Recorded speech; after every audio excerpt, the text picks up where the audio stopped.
Hello and greetings everybody. I want to welcome you here to the Prog Monster. My name is Murph. I am the host of this show, a show dedicated to progressive rock and other forms of rock music. Yes, we're showing some support for the Orange Man today.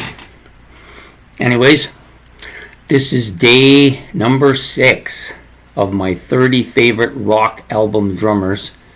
Album number 25 is this album, Revolver from the Beatles. Yes, you can't do one of these kind of rock things without talking about Ringo Starr. Now, Ringo Starr to me is not one of those drummers that has all this repertoire in his music, all these rolls and drum fills and great percussion setups or huge drum sets or anything of that, but he was a kind of a master of these little intricate little drum parts that were iconic and really set the tone for a lot of those great Beatles songs, especially early on when they were doing a lot of pop stuff. But this album is one of my favorite of his, my favorite of the Beatles albums, and I think the reason that it's one of my favorites, it's largely due to his drumming on this album, which is strong. It's lots of different kind of rolls and stuff that, not rolls, he does these kind of little fills or beats, if you want. I can't find my glasses now. There they are.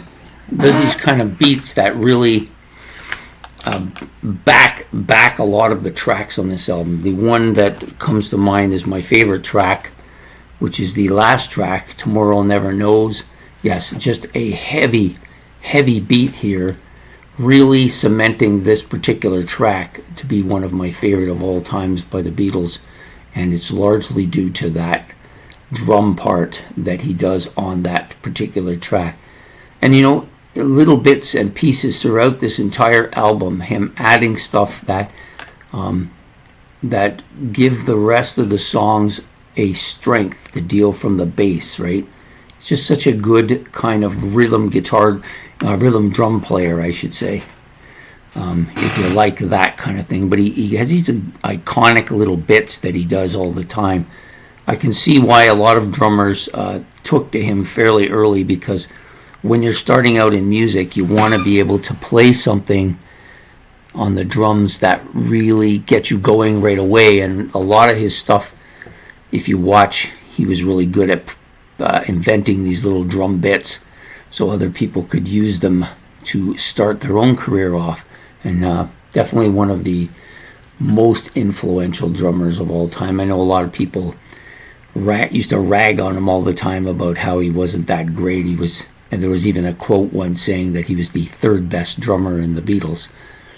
I don't buy that. I initially did. I used to buy into that stuff, but then I started listening to the stuff that he would do, and he would make all these little drum parts up that just suited the song and were different than a lot of other drummers were doing.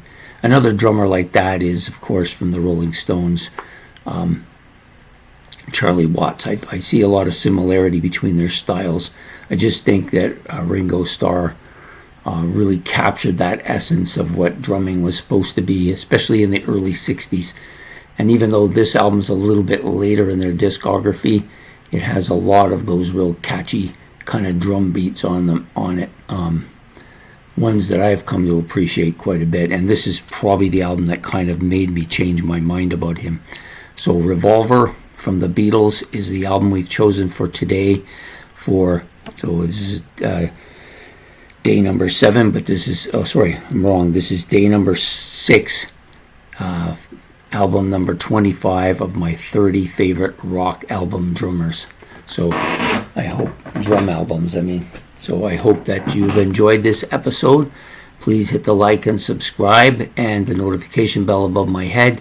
And don't forget to leave your comments and pick your own drum album for today if you wish. Take care and have yourself a good one. Goodbye.